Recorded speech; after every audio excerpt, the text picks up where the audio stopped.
It wasn't until a couple years later that I found this email that I had sent to a friend on March 12th, 2012. But it's a perfect example of be careful what you ask for because you might get it. Things were going really well at that time.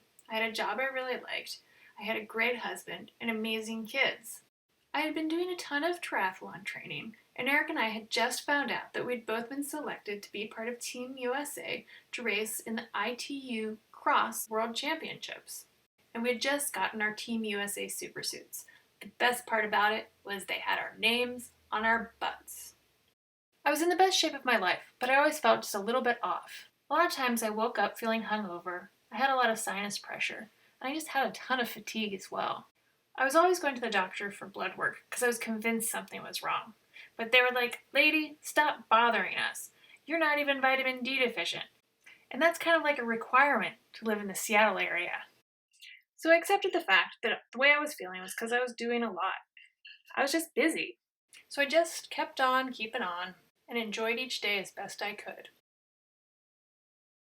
A few weeks after I sent that email, I met my friend Sarah for a bike ride. It was going to be 2.5 hours, and I was really looking forward to it. Other than it being really sunny and warm out, the ride started out pretty uneventful. I was just riding along, enjoying the ride, when all of a sudden I hit a pothole. I felt a sudden sharp pain deep inside my head. I was like, what was that? Later on in the ride, I hit another hole and felt the same sharp pain. I had never felt that before. But I tried to shrug it off and just enjoy the rest of the ride with Sarah. Monday was a rest day from training, as Mondays usually were, but Tuesday I got up early to go swimming. Now, I don't love swimming, but I was making progress recently, and I was pretty happy with how things were going. I even joked that I was setting world records and that I was a super swimmer. But things were different this day. Every time I pushed off the wall, I felt that same pain from when I hit the pothole on the bike. I was fine while I was actually swimming, but every time I pushed off the wall, there it was again, that same jolt to the old noggin. After swimming, I went to work. I was pretty tired these days. I'd already been up for 3 hours. I had 2 small kids. I worked full time. I mean, really, who could blame me? So I may or may not have fallen asleep at my desk that day. And I may or may not have fallen asleep in a meeting that day. Usually I'd have some coffee or try and have a snack of some sort to try to keep me awake. But there were some days where there was nothing I could do to stop it. And this Tuesday was probably one of those days. I wouldn't say it was typical, but I also wouldn't say it wasn't the first time it happened. After work, I was meeting some friends for a run. We were going to do 2 laps around the lake, which was equal to 6 miles. I'd done this run a million times, so I wasn't thinking anything of it. Then, about a mile into it, I started to feel that same sharp pain every time my foot hit the ground. I actually had to stop running and walk the rest of that first 3-mile loop. And then I went home, couldn't run anymore. I was actually starting to get a little bit concerned. Wednesday morning, I decided to call the doctor, because if this was a sinus infection and I was going to be on antibiotics, I needed to get on and off those and have adequate time to recover before Worlds, which is coming up in just a few weeks. My normal doctor wasn't available that day, but I agreed to see the first available, a doctor who I had never seen before. So I went to work, and I may or may not have fallen asleep, but then I went to the doctor appointment, and I told her about the pain I felt while I was riding my bike, while I was swimming, while I was running, how I was falling asleep at my desk and in meetings. I told her how when I shook my head really hard, how I'd feel that same pain. So she asked me what I thought it might be, and I gave her a whole number of things: sinus infection, fatigue, stress, low blood sugar, all of it. But then she looked me in the eye and said, "What do you really think it is?" And I told her I thought it was a brain tumor. I didn't want to seem like a super hypochondriac, considering my history of all of the negative test results I had had. But I said it, and she was like, "Well, let's schedule an MRI, see what comes out." So I said okay, but then I went for a mountain bike ride, because I had one scheduled, and it needed to get done. During the ride, it started to rain, and then it got really dark. And then I noticed that I kept having to take my glasses off to clean them off. There was so much dirt on them, and I just couldn't see. It wasn't until later that evening that I realized that it wasn't my glasses that were the problem. It was actually that I was losing vision in my left eye. I don't remember too much about Thursday, but I imagine I went to work and I pretended like I could see, and I probably had some snacks, and I may or may not have taken a nap at my desk. But Friday was the day I was going to have the MRI. I went to lunch that day with some friends, and I was like, hey guys, I gotta get an MRI. I might have a brain tumor. And with that, I killed the conversation. So I got up and left and went to my appointment. When I got there, I changed out of my normal clothes and put on the hospital shirt and pants. I laid down on the table and they strapped my head in. They put in earplugs and even gave me music to listen to. And then they pushed me into the machine and all of the banging of the magnets started happening. I was wedged in there pretty well, so I closed my eyes and just tried to relax and listen to the rhythmic pattern of the magnets banging around. After a little while, the technician got on the speaker and asked me if the MRI had been ordered by my regular doctor or by a neurosurgeon. At that moment, I was like, yep, there's a tumor in there. A little while later, she stopped the machine and pulled me out again and put contrast in.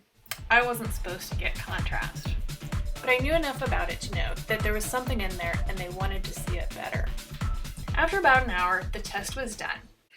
I told the technician that I knew that she couldn't tell me the results, but I knew there was somebody behind the glass in the control room who probably could. And all I really wanted to know is if it was going to be safe for me to do a mountain bike race the next day.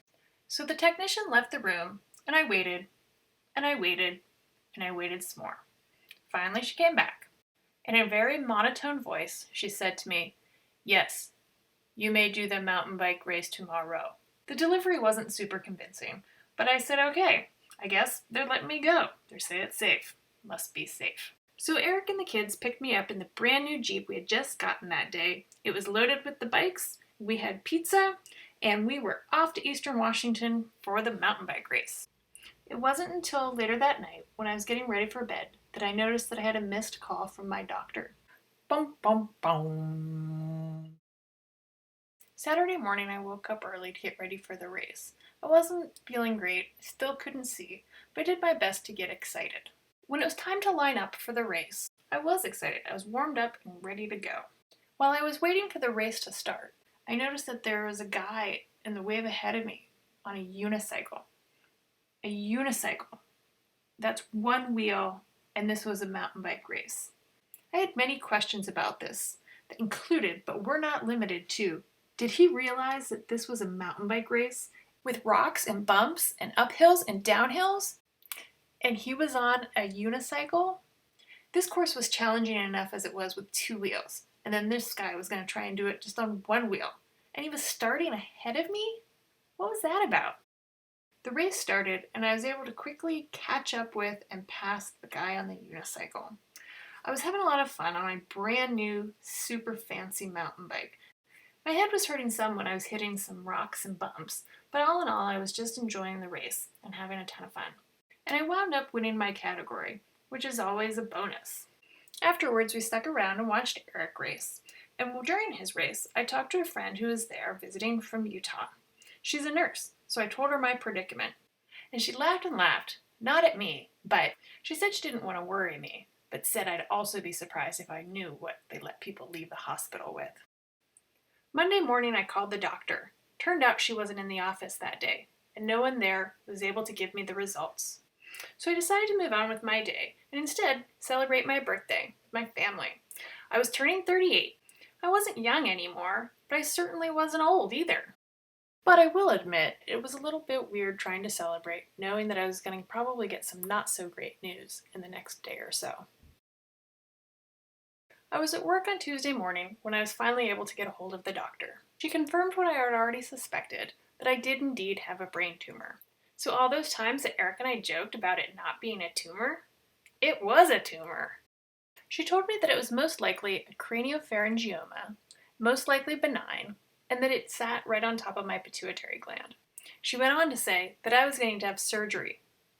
Brain surgery.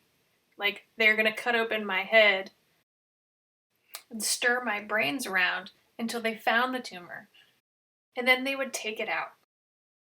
She gave me a list of doctors' names and then told me that the Neuroscience Institute, which sounds super fancy, was going to call me within the next few days for next steps.